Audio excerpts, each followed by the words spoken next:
Allahumma salli ala sayyidina Muhammadin tibbil qulubi wa dawaiha wa afiyatil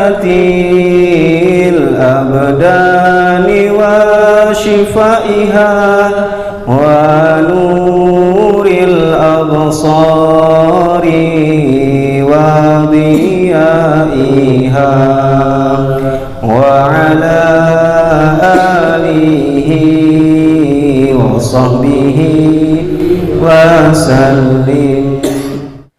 Allahumma salli ala sayyidina Muhammadin tibbil qulubi wa dawaiha wa afiyatil abdani wa shifaiha wa nuril absari wa diyaiha wa ala alihi wa sahbihi wa sallim. A'udzu billahi minasyaitonir rajim. Bismillahirrahmanirrahim. Ila hadratin nabiyil mustafa sayyidina Muhammad sallallahu alaihi wasallam wa alihi wa auladihi wa zurriyyatihi wa ashabihi al-kiram wa tabi'in wa tabi'it tabi'in wa man tabi'ahum bi ihsan ila yaumiddin.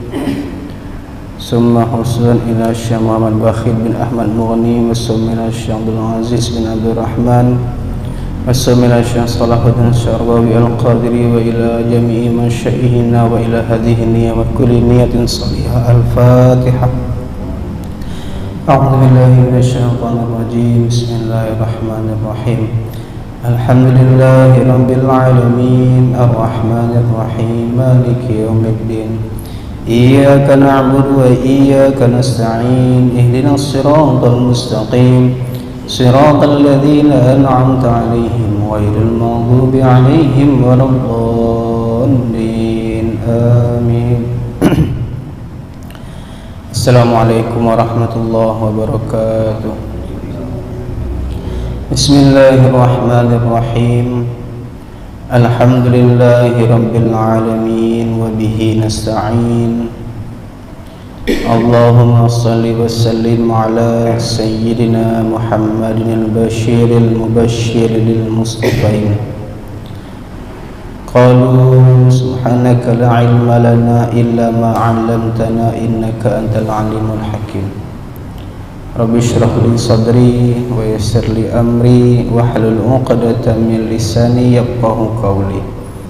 Rabbi yassir wa la tu'assir, rabbi tamim bil khair ya fattah ya alim. Iftah qulubana babaka ya karim wa iftah lana futuhal arifin. Ilahi anta maqsudi wa ridhaka matlubi la hawla wa la quwata illa billahil aliyyil azim. La hawla wa la quwata illa billahil aliyyil azim wa la hawla wa la quwata illa billahil aliyyil azim. Yang saya muliakan orang tua kita, seluruh pengurus dan jamaah Masjid Tarbiyatul Jannah. Insyaallah malam ini kita melanjutkan pengajian rutin kita, kitab mengenal Al-Asmaul Husna. Qala musannifu rahimahullahu ta'ala wa ada ma'a nabihi fid darain. Ma'rifat kepada Allah Subhanahu wa ta'ala, mengenal nama Allah Al-Hafiz. Al-Hafiz adalah nama Allah yang ke-39 dari 99 Asmaul Husna. Apa arti Al-Hafiz? Menurut bahasa, artinya yang maha memelihara.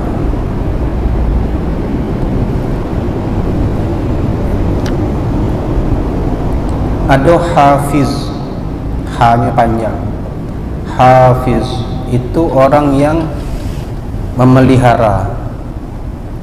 Maka kalau orang yang hafal Quran itu disebut hafiz Quran atau hafizah.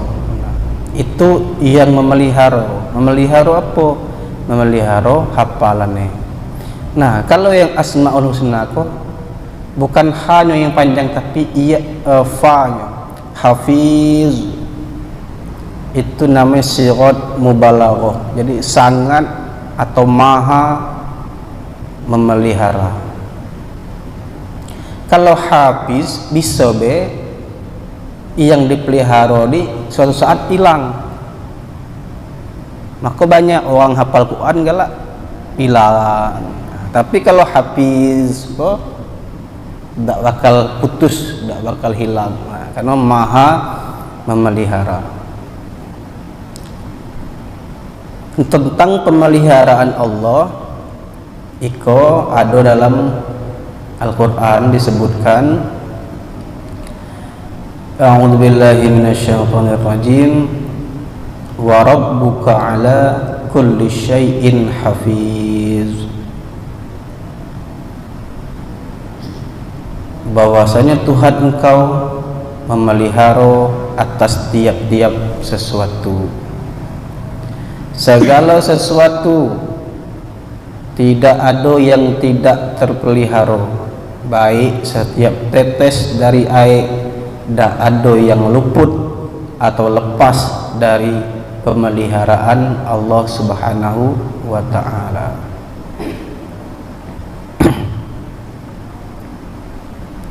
Dan firman Allah lagi, wala ya'uduhu hifzuhuma wa huwal aliyyul azim. Dan tidak ada yang memberatkan Allah untuk memelihara kedua, dan Dialah yang maha tinggi lagi maha agung. Yang dimaksud dengan Allah memelihara, bahwa segala sesuatu yang dipelihara oleh Allah itu terpelihara dari kerusakan, hilang dan binasa sebelum ajal tiba. Itulah maksud Allah Subhanahu wa ta'ala memelihara.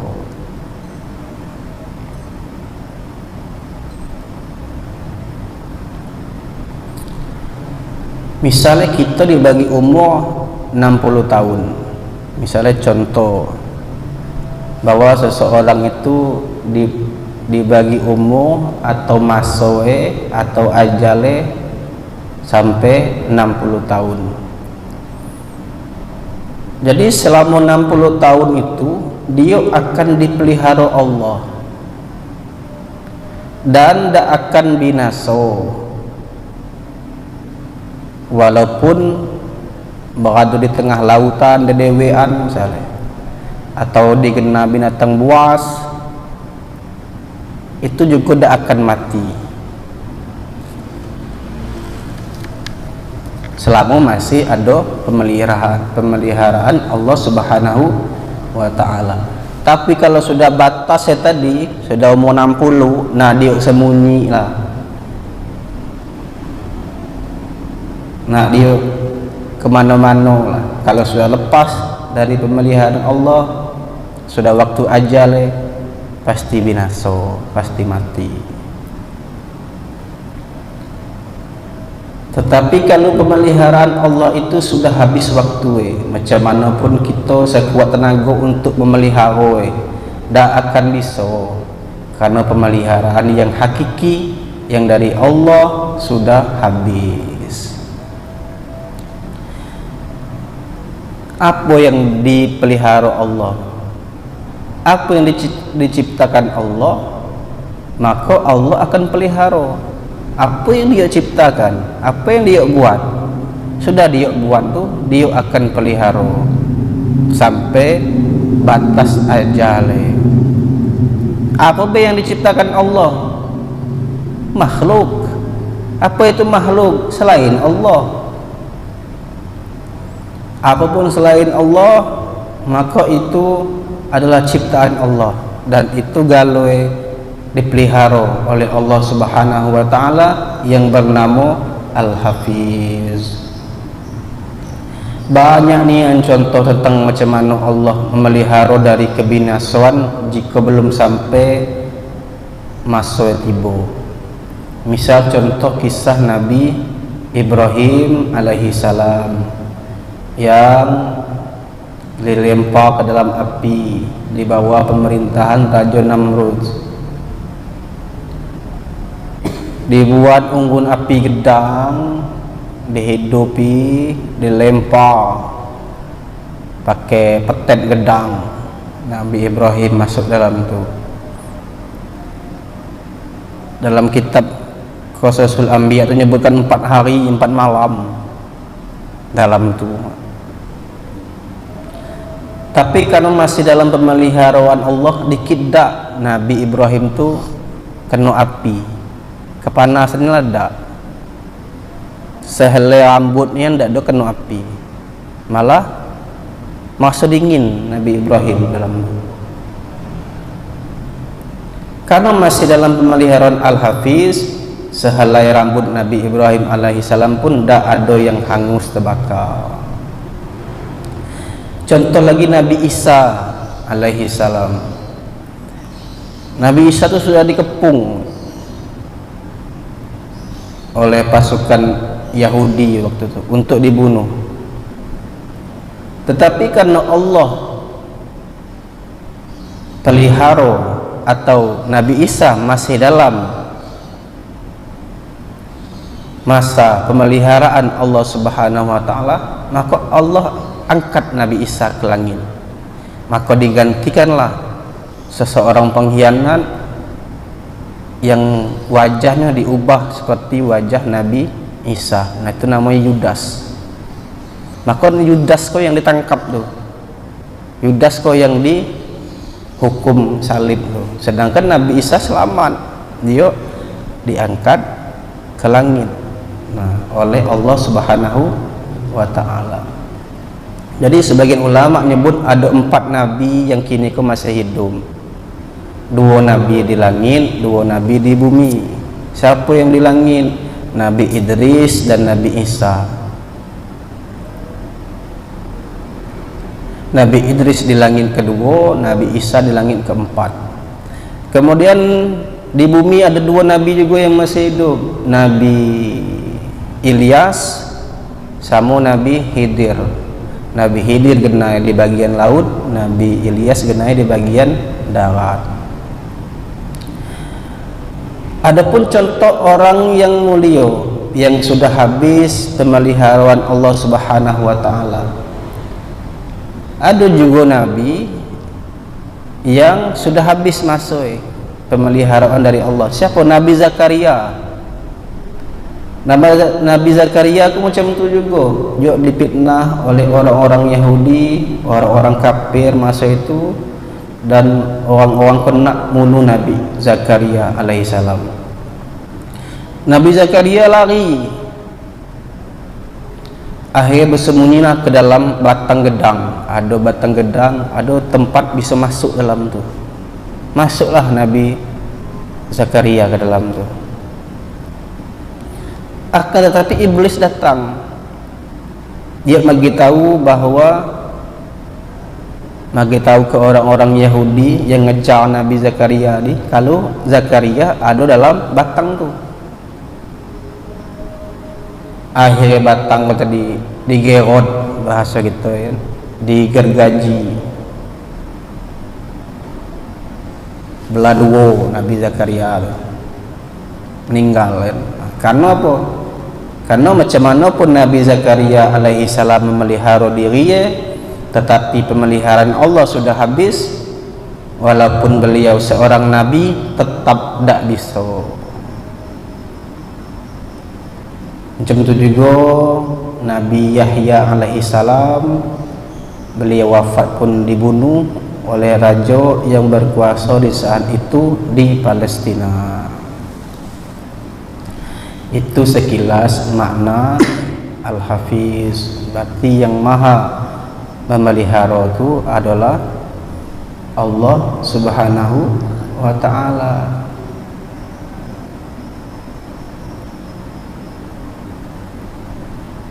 Kalau sudah waktu mati, pasti mati. Kalau belum waktu mati, biarlah kena tumbuk 5 kali. Patah kaki, patah tangan, patah leher, masih hidup dah. Kenapa? Karena belum waktu. Tapi kalau sudah waktu terantuk kepala, bisa meninggal. Nah itu.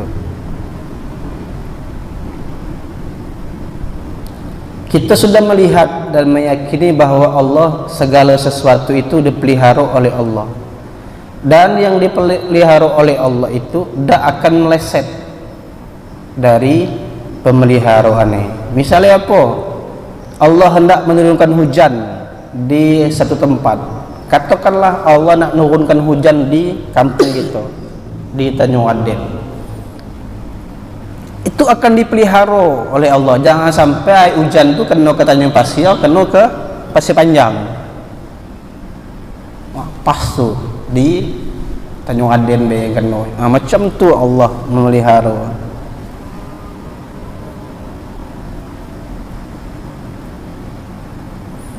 Maka diperintahkan para malaikat akan memelihara air hujan itu agar tidak jatuh ke tempat lain. Kita pula nak mindai yo. Ada pula ilmu mindai hujan. Contoh lain lagi dari pemeliharaan Allah, yaitu kita ditentukan oleh Allah akan mendapatkan kiriman atau mendapatkan rezeki dari seseorang pada hari itu. Maka kiriman itu tadi atau rezeki itu tadi akan dipelihara, tidak akan jatuh ke tangan orang lain. Pasti kita akan menerima kiriman itu tadi atau rezeki tadi sesuai dengan yang ditentukan oleh Allah Subhanahu wa ta'ala. Maka nak kuat yakin tu. Kalau tak kuat yakin, galaknya lain orang. Rezeki aku diambil orang, gara-gara dia lah aku dah dapat rezeki. Tapi kalau kita sudah paham dengan nama Al-Hafiz, tak akan meleset, tak akan jatuh ke gena orang, tak akan jatuh ke tempat orang. Kalau sudah rezeki itu untuk kita, pasti sampai ke kita. Kalau sudah itu jodoh kita, pasti jadi jodoh kita, tak akan meleset. Tinggal menguatkan dalam hati kita macam mana meyakini bahwa Allah ke Al-Hafiz yang memelihara.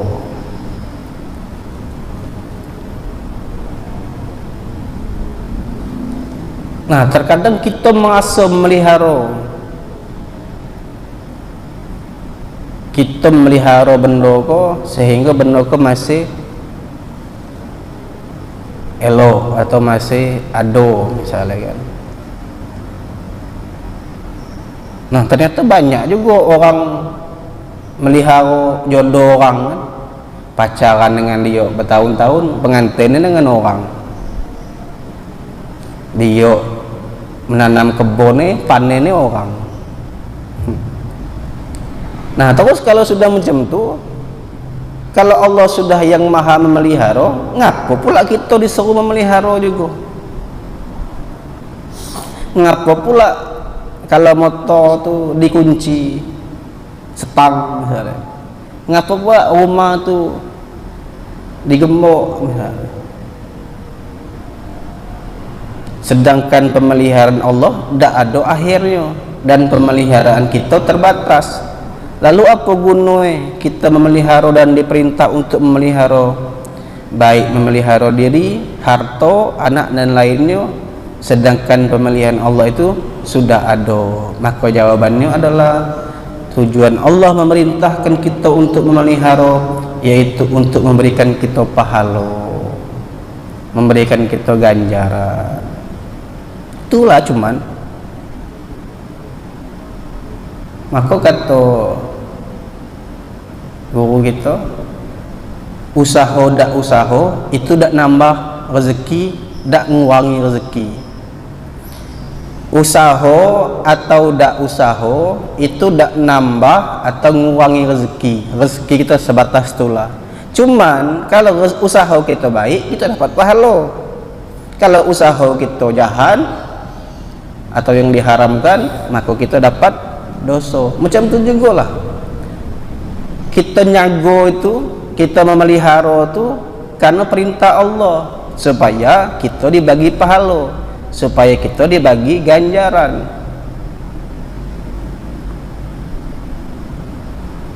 Hilang dak hilang, dak pasti. Tengoklah berapa banyak dikunci masih kena paling orang, berapa banyak rumah kena gembok masih hilang, berapa banyak reban berkunci rantai hilang juga.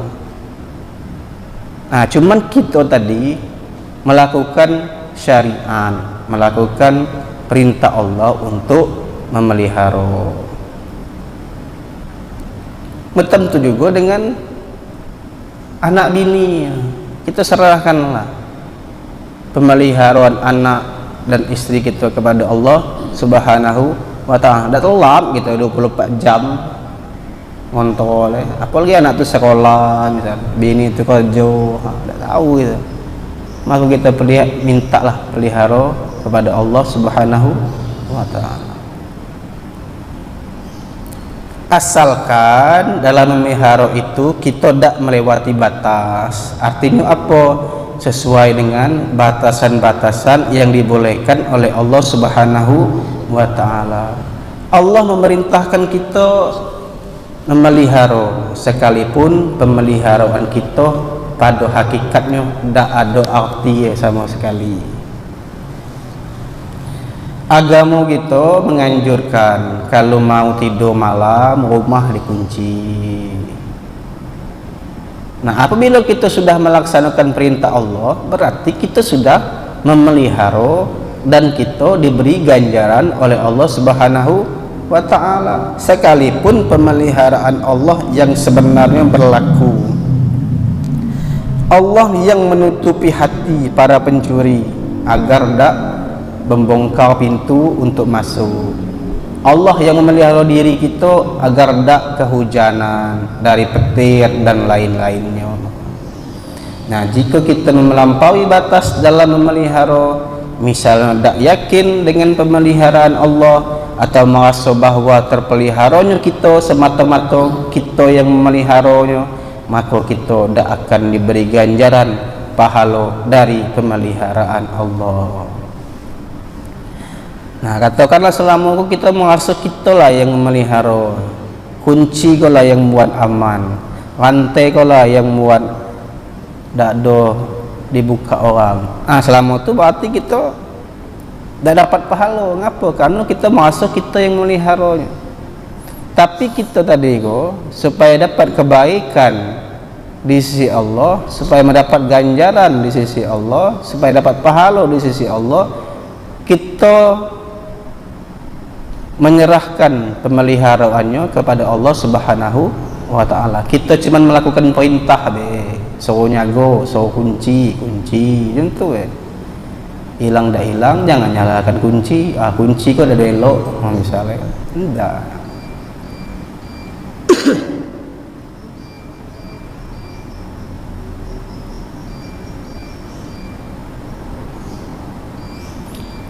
Apabila ada harta kita yang hilang,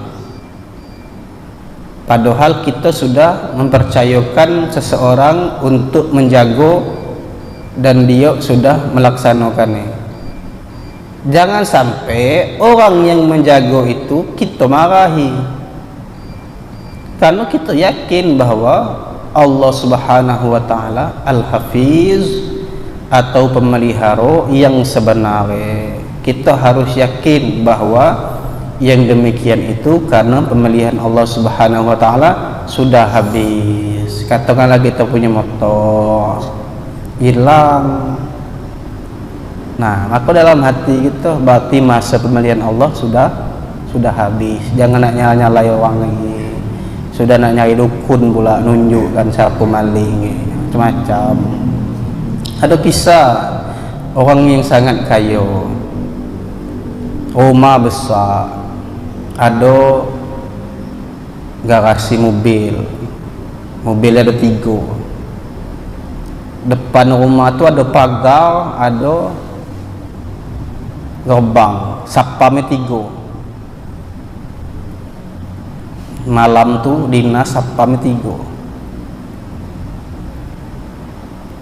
Tapi ternyata selain itu CCTV banyak, baik di garasi, di depan, dalam rumah, balam pun CCTV. Nama orang kaya kan. Ternyata malam itu hilang mobil seko. Padahal sapam tadi ada 3 rumah berpagar, bergerbang tinggi. Kok bisa hilang mobil tadi? Sehingga diceklah CCTV tadi. Kenapa bisa hilang mobil kena motor atau sepeda? Mobil tu gendang kan. Sekali tengok CCTV mobil tu lewat ada depan sapam tu. Sapam yang rupa 3 dia tertidur kan lo. Sehingga murah be.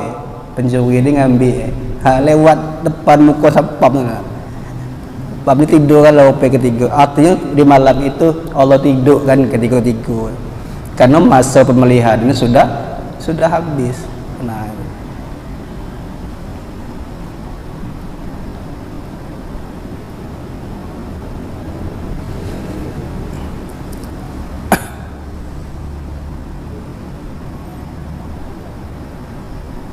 tidak ada sesuatu pun yang keluar dari pemeliharaan Allah, tetapi Allah menguji kita dengan sebab. Allah dalam memelihara itu ada sebabnya, yang terkadang nampak terlihat dan terkadang juga tidak. Seperti rumput yang tumbuh subur, walaupun tidak dipelihara tetap tumbuh, namun suburnya rumput ada sebabnya. Setiap makhluk sekecil apapun ada malaikat yang diwakilkan Allah untuk memelihara. Nah, kita kok kalau tidak ada dipelihara Allah, bisa be lagi tidur tu cicak masuk mulut kita. Apalagi tidur tu nganggu kan. Nak be cicak masuk mulut. Tapi Allah pelihara gitu, ada malaikat ngago. Namun kita harus melaksanakan asbab agar segala sesuatu terpelihara. Sebab-sebab tadi kita laksanakan. Motor dikunci, setang, rumah kunci, gembok, gerendel itu, macam-macam. Apa lagi bentuk kunci, ditutup, lantai dipaku, pasang seng misalnya. Dia tetap lagi kita melaksanakan sebab-sebab tadi. Tapi yang melihara bukan itu, tapi Al-Hafiz, Allah Subhanahu wa ta'ala. Tetapi tidak boleh berpegang dengan sebab-sebab itu. Kita harus yakin bahwa segala sesuatu terpelihara karena hafizullah, atau pemeliharaan Allah Subhanahu wa ta'ala. Dalam manaqib atau riwayat hidup Syekh Abdul Wahab Asy-Sya'rani, seorang waliullah. Beliau ke punya anak, nama anaknya Abdurrahman, namun sangat nakal, degil bahasa kita, dan malas belajar, segan. Sudah beberapa ulama atau guru atau syekh atau kiai yang diserahkan oleh ayahku tadi, Abdul Wahab Asy-Sya'rani, untuk nidik anaknya dan memelihara Abdurrahman tu. Tapi Abdurrahman tu dah ada berubah. Macam itulah laku bertahun-tahun. Akhirnya Syekh Abdul Wahab dibukakan Allah. Beliau berpikir, tafakkur, kenapa aku menyerahkan pemeliharaanku kepada manusia? Kenapa tak kepada Allah Subhanahu wa ta'ala? Walaupun aku yang memelihara pada zahirnya, tetapi pemeliharaan sebenarnya kuserahkan kepada Allah Subhanahu wa ta'ala. Akhirnya anak tadi Abdurrahman ini bawa balik.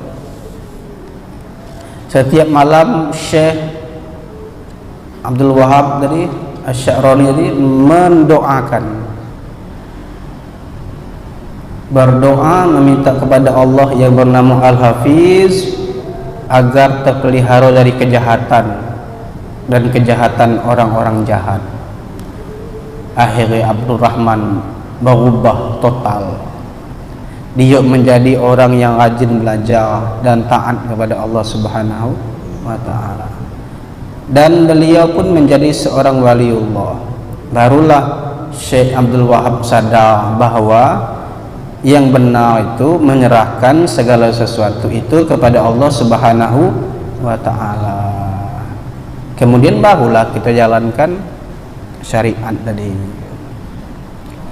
Maka sunnah kita itu membaca doa Bismillahi tawakkaltu 'ala Allah. Atas nama Allah aku menyerahkan segala urusanku kepada Allah. Apapun itu, kena naik motor baca doa tu tak. Nak semayang pun boleh baca doa tu. Karena apa? Supaya dalam semayang kau mudah-mudahan ditolong Allah. Galak semayang kau ngacau kan. 2 rakaat apa 3 ya. Dalam semayang tu mikir kemana-mana juga. Dalam ngaji juga Bismillahirrahmanirrahim 'ala Allah.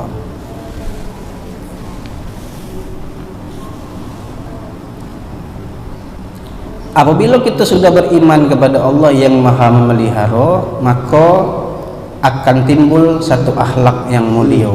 Artinya kita berusaha harus bisa memelihara anggota tubuh, hati dan agama dari beberapa hal. Kalau kita tadi sudah mengetahui Allah bernama Al-Hafiz. Al-Hafiz artinya yang Maha memelihara. Kemudian setelah kita meyakini itu, kita beriman, maka kita harus timbul akhlak dari asma Allah itu, yaitu kita berusaha supaya bisa melogi diri kita, memelihara anggota tubuh kita. Jangan sampai tubuh kita melakukan hal-hal yang dilarang Allah. Kemudian memelihara hati juga, jangan sampai di hati kita penuh dengan maksiat. Dan juga memelihara agama.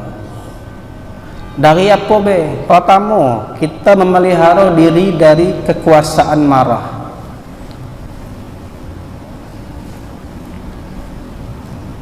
Marah bahasa Arabnya ghadab. Itu salah satu penyakit hati. Jangan sampai diri kita kok dikuasai oleh marah, agar terpelihara diri, hati dan agama. Maka ada ungkapan orang yang marah itu sama dengan orang setengah gila. Tengoklah kalau orang marah, ngeri tengok. Cakap bertuara, masing nak kalau nak dilampiaskan masing nak be, ada anak-anak kena tabu, ada bini-bini kena gajang.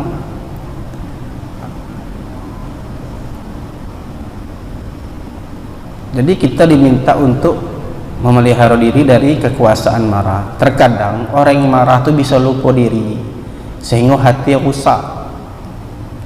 dan agama pun hilang. Nah, orang yang dikuasai marah, tindakannya tidak terkontrol dan hati dikuasai setan, maka agamanya pun ikut rusak. Nah, mudah-mudahan Allah jadikan kita bukan orang yang suka pemarah, tapi orang yang halim. Karena orang halim tuh ganjarannya luar biasa. Apa? Masuk surga tanpa hisab. Dan lewat sirat pula lagi, tiba-tiba lah dalam surga. Itu orang halim. Itu ada pengajiannya kemarin di Asma Allah Al-Halim. Lawan Al-Halim di pemarah.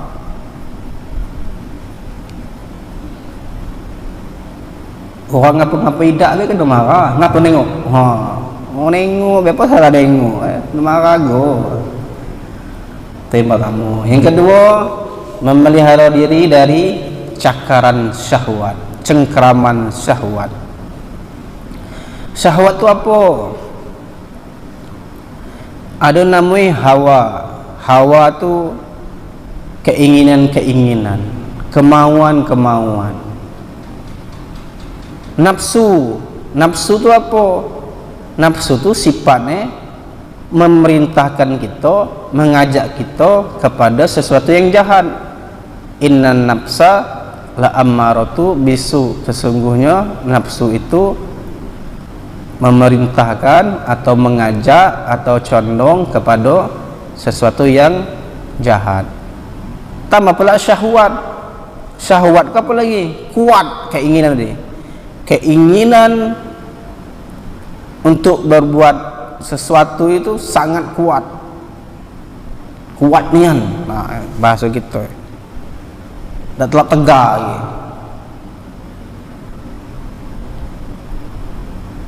Contohnya cengkok, misalnya kita kok keinginan kita pengen beli martabak. Ternyata di kampung kita kok detik orang jual martabak. Misalnya Melia harus ke Auduri, tiba-tiba hujan.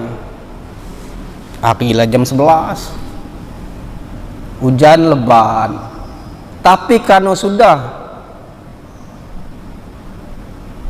menjadi syahwat, tahan keluar motor walaupun hujan.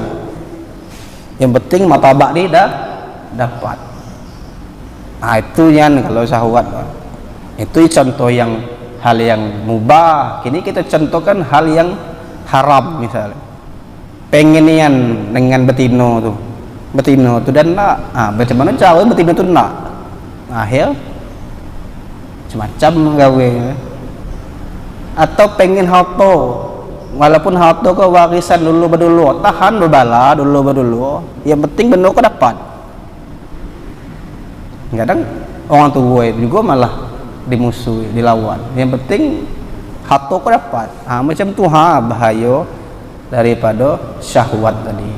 Nah, kita kok disuruh Allah untuk memelihara diri dari cakaran syahwat. Terbit segala kejahatan dan kerusakan adalah dari syahwat perut, dan dari syahwat perut timbul syahwat faraj atau kemaluan. Nabi Adam alaihissalam dikeluarkan dari surga karena syahwat. Mengapa orang mau korupsi? Karena syahwat. Mengapa orang karena mencuri? Syahwat dulu. Karena apa? Dia dicakap oleh nafsu syahwat. Tak peduli dah duit kau duit siapa, pokoknya hak orang hak wak.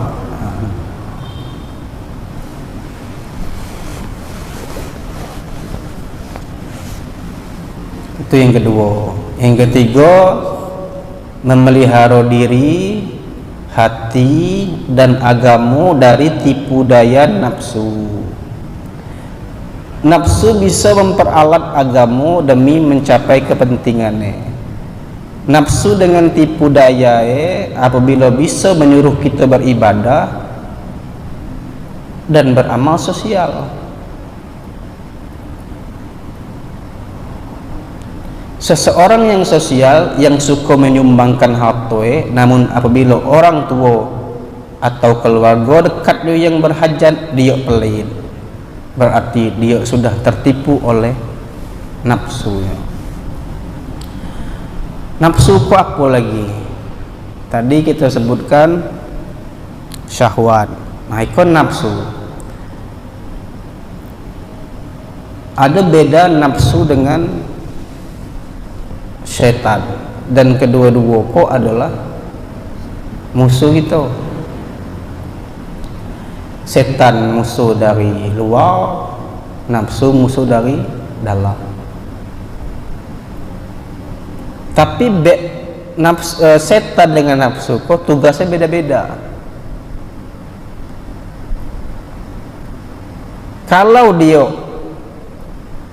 mempengaruhi kita, menggoda kita untuk meninggalkan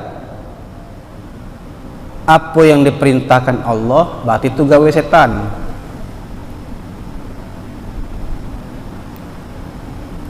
Dia memperalat gitu supaya dan jangan melakukan perintah Allah. Allah nyuruh semayang, nah dia mulanya menggoda kita supaya jangan semayang. Itu setan. Kalau nafsu kok gawe, dia menggoda kita, dia mengajak kita supaya apa yang dilarang gawe.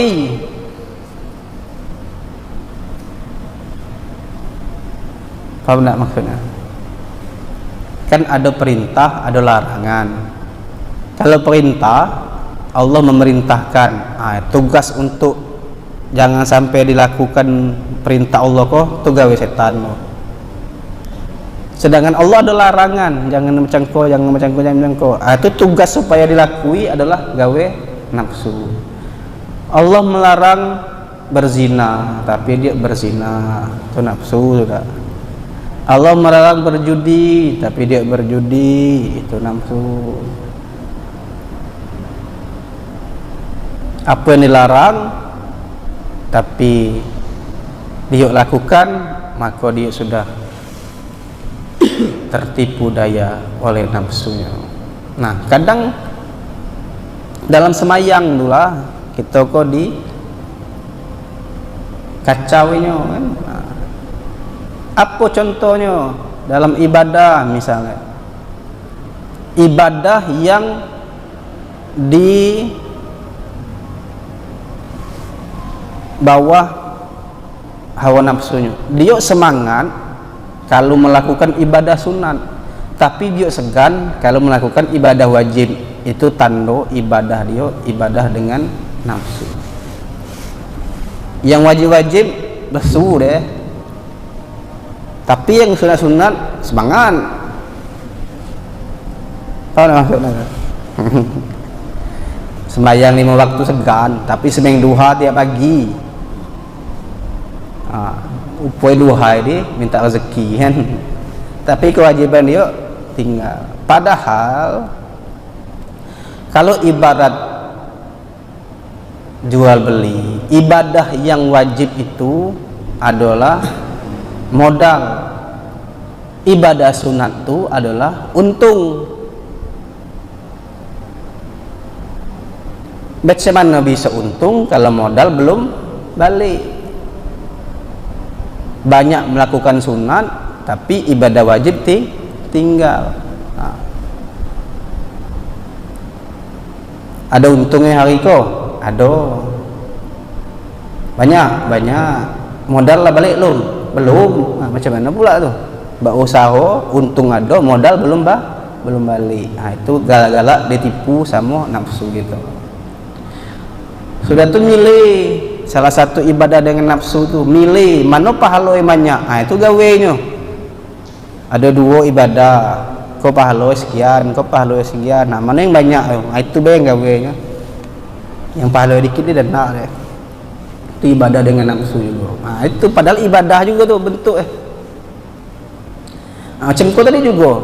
Kalau sedekah dengan orang lain, bukan main, banyak bagi kalau. Tapi ketika yang butuh tu keluarga dia atau dulu dia atau orang tua dia dan nak dia bantu dah.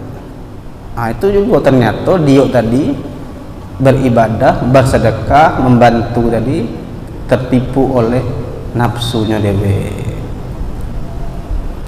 Yang keempat, memelihara diri dari perdaya setan. Tadi setan lah saya sebutkan tugasnya. Yang paling sering kita terperdaya kok adalah suka nunda-nunda amal atau taubat. Kagilah dulu semayang tu, kagilah dulu taubat tu, awak buat dosa terus. Itu gawe setan tu. Karena Allah memerintahkan kita untuk beramal, Allah memerintahkan kita untuk bertaubat. Dia nganggu supaya menunda. Kau mungkin setan kau dengar ini kau. Awak nyebut kau kan? Salah. Setiap kita ada keinginan menjadi orang baik, tetapi ada yang menunggu setelah umur 40 tahun misalnya. Kagilah umur 40 tahun gila bahawa aku nak berubah.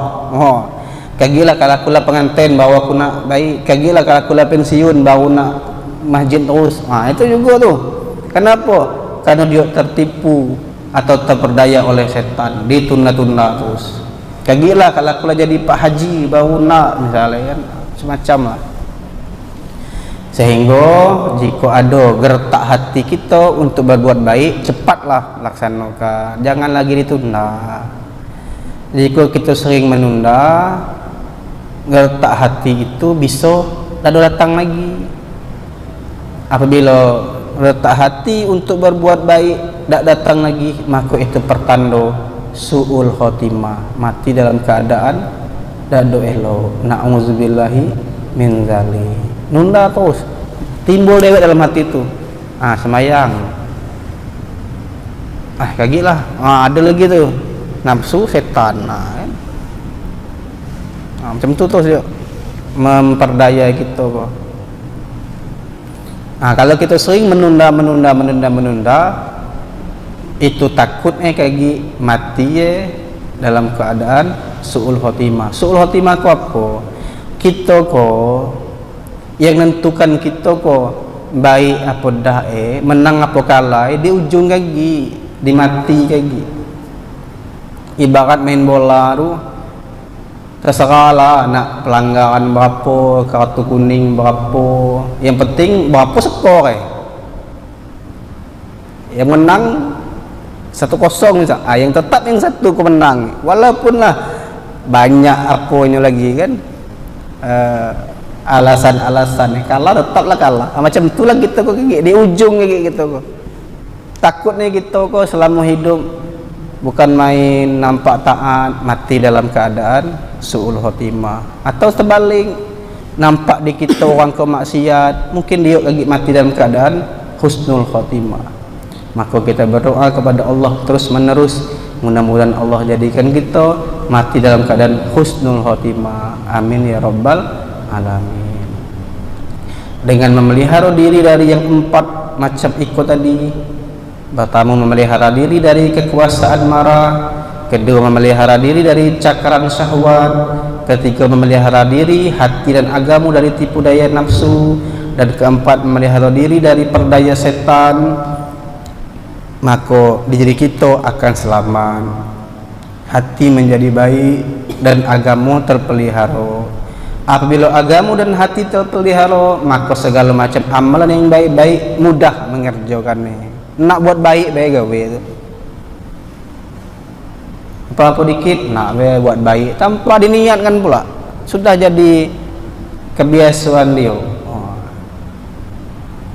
Sebalik jika tak bisa melihara yang 4 kau tadi, hati condong kepada kejahatan, dan apabila hati condong kepada kejahatan, agamu pun akan rusak. Wallahu a'lam.